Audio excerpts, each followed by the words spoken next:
Hi, I'm Shane. I'm Kelsey. And this is Dixie, and we're Love Hut for Life.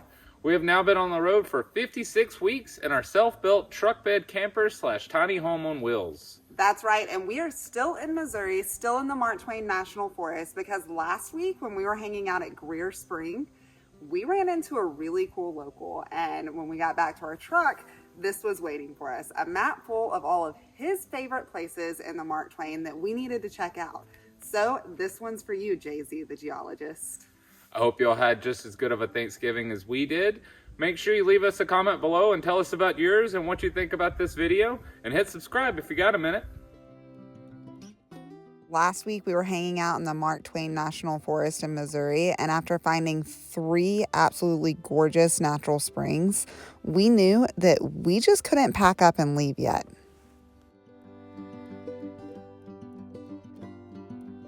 Mary and Bear arrived early Saturday morning, and Dixie spent her morning saying hello in her own special way while I cooked a meal for all of us. It was a cold and rainy day, so we spent most of the time inside, but it cleared up in time for us to get around a fire that night. And then we all worked together on a chosen family tradition, hobo stew under the stars.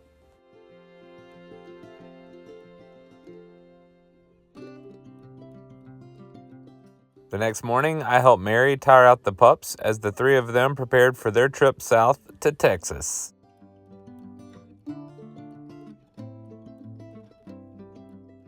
We waved goodbye to them and hit the road ourselves, but we didn't have near as far to go.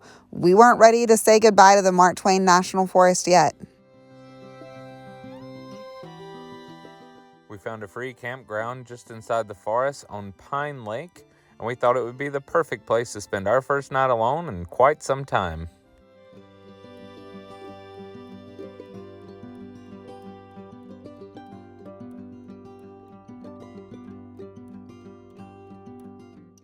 With gorgeous views outside our bedroom window and this beautiful little lake just footsteps away, it was hard to find a fault in this spot.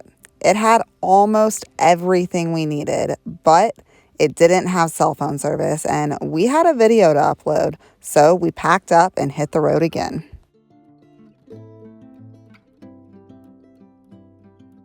We spent our entire day driving around looking for that elusive cell phone service. We even went as far as to try to tap into Wi-Fi on businesses, but we never succeeded, and we were left chasing the sun trying to find a spot to camp for the night.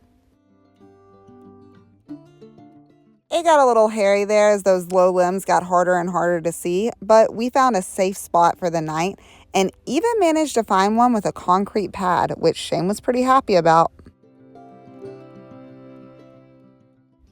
Dixie and I woke up the next morning and decided to go find out where we had parked the night before.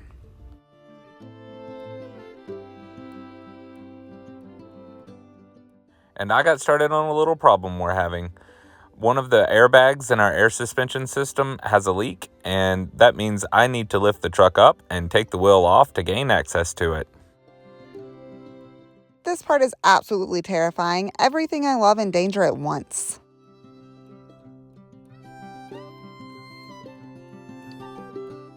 So, this bag is connected with these big screws with Allen heads on them. Those happen to be metric, and my Allen head wrenches happen to be American, so that's not going to work. I'm going to attempt to tighten this air fitting back and put it back in and see if it works. Let's see if it holds air.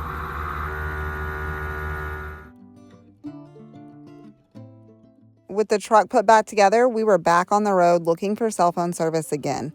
We found it at a small little grocery store where we were able to completely restock on supplies while getting our video uploaded. By the time we came out, though, the sun was going down and there was a storm rolling in. Good thing we knew where there was a cement pad that we could find.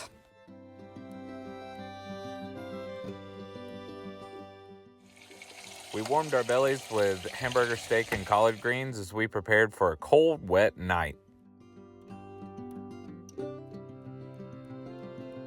Next morning, the clouds lifted and we decided to check out this place that we had called home for the last 2 days.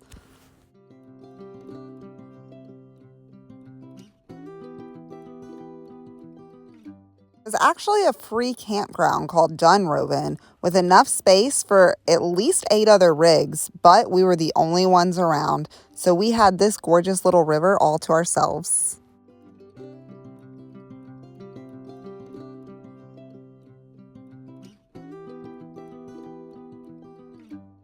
This place is beautiful, and we could have spent another 2 days there, but thanks to the knowledge that we were given from our buddy Jay-Z, the geologist, we knew this forest had a lot more in store for us.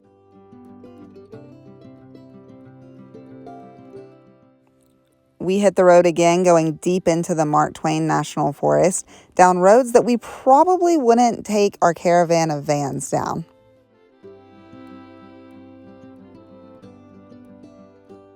Yeah, it was about time we got some mud on these tires. We splashed through mud puddles all the way to Falling Springs, where we were excited to get out and explore. Back around 1851, this beautiful land, cabin, and mill that are still sitting on it were once home to Jane and Thomas Brown.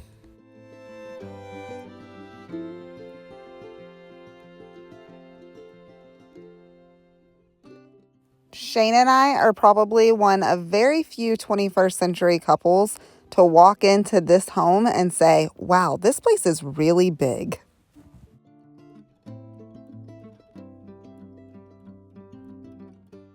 When I looked up, Kels was already climbing all over that water wheel.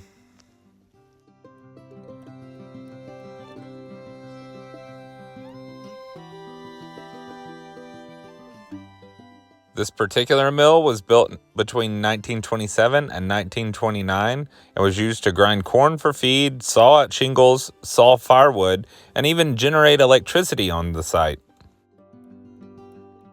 And it was all powered by this little waterfall known as Falling Spring.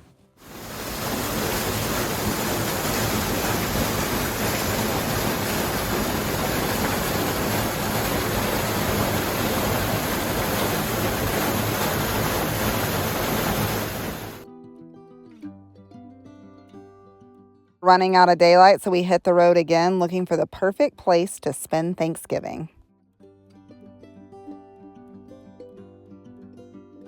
It took a few more bumpy roads to get there, but we finally found it. Unquestionably, the perfect place to cook Thanksgiving dinner. Look at all this firewood. Perfect for Thanksgiving dinner. We got everything all set up for in the morning and then hung out inside for the night.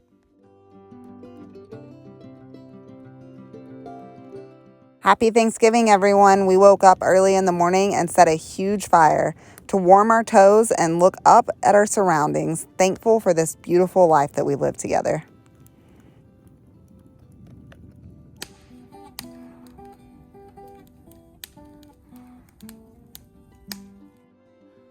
I worked on a new walking stick while Kels gemmed by the fire because we had a lot of time to kill waiting on that coal bed to get big enough for what we had in store for it.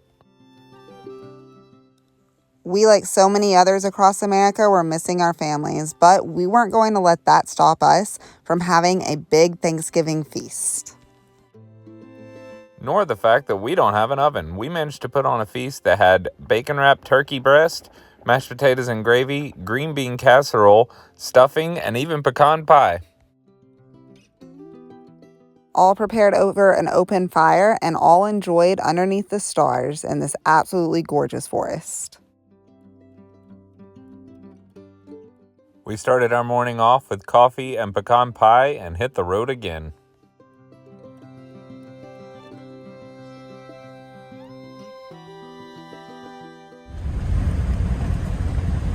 So my GPS is not working and I don't remember if this goes out to the highway or we have to turn right again. So we're just kind of shooting into the dark.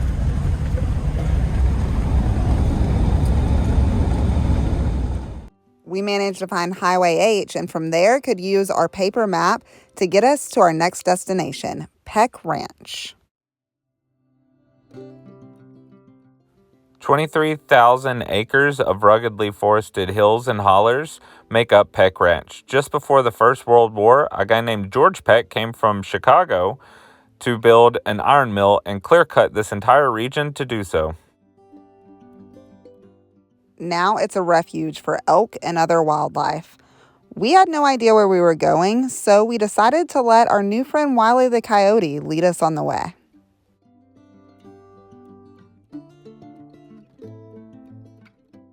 Thankfully, he ran the other direction right before we found Bambi and friends.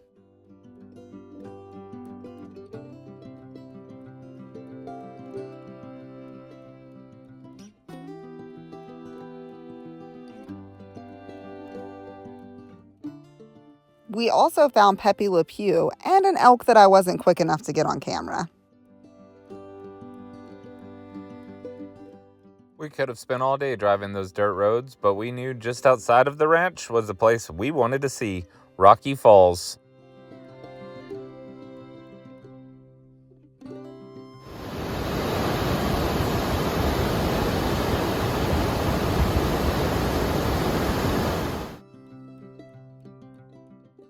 Before I knew it, Kels had found another way to climb rocks. She was a lot easier to keep up with when she had that peg leg. I never wanted to leave that beautiful view and the sounds of a 40-foot waterfall right beside my head. But it was time to hit the road because we couldn't camp there and we still needed to find a place to lay our heads for the night.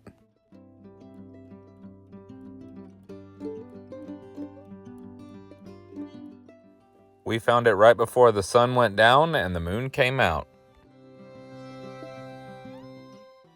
We climbed inside and made another hot meal before ending our week with a game of Uno under the stars.